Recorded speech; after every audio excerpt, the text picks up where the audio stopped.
ನಮಸ್ಕಾರ, welcome to Yoyo Kannada. ಬನ್ನೀಗ ನೋಡೋಣ ಈ ದಿನದ ಪ್ರಮುಖ 5 ಬ್ರೇಕಿಂಗ್ ನ್ಯೂಸ್ಗಳು. ಶಾಸಕ ಬಸನಗೌಡ ಪಾಟೀಲ್ ಯತ್ನಾಳ್ ಮಾಡಿರುವ ಆರೋಪಗಳಿಗೆ ಬಿಜೆಪಿ ನಾಯಕರು ಉತ್ತರಿಸಲಿ ಎಂದು ಸಿಎಂ ಸಿದ್ದರಾಮಯ್ಯ ಸವಾಲ್ ಹಾಕಿದ್ದಾರೆ. ಬಿಎಸ್ ಯಡಿಯೂರಪ್ಪನವರು ಹೈಕಮಾಂಡ್ಗೆ 2,000 ಕೋಟಿ ರೂಪಾಯಿ ಕಾಣಿಕೆ ನೀಡಿ ಮುಖ್ಯಮಂತ್ರಿಯಾಗಿದ್ದಾರೆ ಎಂದು ಹಿಂದೆ ಆರೋಪಿಸಿದ ಬಸನಗೌಡ ಪಾಟೀಲ್ ಯತ್ನಾಳ್ ನಿನ್ನೆ ಹೊಸ ಬಾಂಬ್ ಒಂದನ್ನ ಸಿಡಿಸಿದ್ದಾರೆ. ಕೇಂದ್ರದ ಬಿಜೆಪಿ ನಾಯಕರನ್ನ ಯಡಿಯೂರಪ್ಪ ಬ್ಲಾಕ್ ಮೇಲ್ ಮಾಡಿ ತಮ್ಮ ಮಗನನ್ನ ರಾಜ್ಯಾಧ್ಯಕ್ಷರನ್ನಾಗಿ ಮಾಡಿದ್ದಾರೆ ಎಂದು ಆರೋಪಿಸಿದ್ದಾರೆ. ಏನಿದು ಬ್ಲಾಕ್ ಮೇಲ್? ಈ ಬಗ್ಗೆ ಯಡಿಯೂರಪ್ಪ ಇಂದಿನ ಸಾರ್ವಜನಿಕ ಸಭೆಯಲ್ಲಿ ವಿವರಣೆ ನೀಡಲಿ ಎಂದು ಒತ್ತಾಯಿಸಿದ್ದಾರೆ.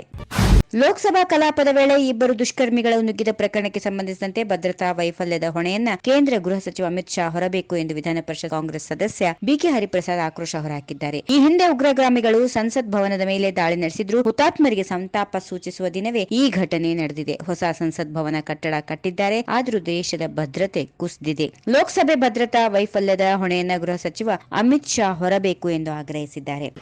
ಕೇಂದ್ರ ಬಿಜೆಪಿ ಹೈಕಮಾಂಡ್ಗೆ ರಾಜ್ಯ ಬಿಜೆಪಿ ಮೇಲೆ ಬೇಸರ ಇರುವುದು ನಿಜ ಎಂದು ಮಾಜಿ ಸಚಿವ ಕೆಎಸ್ ಈಶ್ವರಪ್ಪ ಹೇಳಿದ್ದಾರೆ. ಬಿಜೆಪಿ ಸಂಘಟನೆಯಲ್ಲಿ ಶಕ್ತಿಶಾಲಿಯಾಗಿದೆ, 3-4 ಜನರಲ್ಲಿ ಅಸಮಾಧಾನ ಇರುವುದು ನಿಜ, ಕಂಟ್ರೋಲ್ ಇಲ್ಲ ಎನ್ನುವುದು ಸುಳ್ಳು ಎಂದು ಸ್ಪಷ್ಟಪಡಿಸಿದರು. ಹೀಗಾಗಿ ಬಿಜೆಪಿಯಲ್ಲಿ ಯಾವುದೇ ಗೊಂದಲ ಇಲ್ಲ. ಮುಂದಿನ ದಿನಗಳಲ್ಲಿ ಹೈಕಮಾಂಡ್ ಅವರೊಂದಿಗೆ ಸಭೆ ನಡೆಸಿ ಮಾತುಕತೆ ನಡೆಸಲಿದೆ ಎಂದು ತಿಳಿಸಿದರು.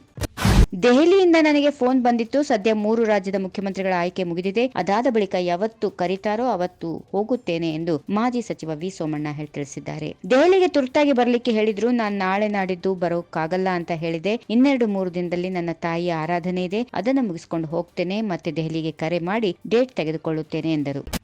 ಬಸನಗೌಡ ಪಾಟೀಲ್ ಯತ್ನಾಳ್ ಆರೋಪದ ಬಗ್ಗೆ ನಾನು ಹೆಚ್ಚಾಗಿ ಮಾತಾಡುವುದಾಗ್ಲಿ ಟೀಕೆ ಮಾಡುವುದಾಗ್ಲಿ ಮಾಡೋದಿಲ್ಲ. ಈ ವಿಚಾರದಲ್ಲಿ ಎಲ್ಲವೂ ಸರಿಯಾಗುತ್ತದೆ ಎನ್ನುವ ಭರವಸೆ ಇದೆ ಎಂದು ಮಾಜಿ ಸಿಎಂ ಬಿಎಸ್ ಯಡಿಯೂರಪ್ಪ ಹೇಳಿದ್ದಾರೆ.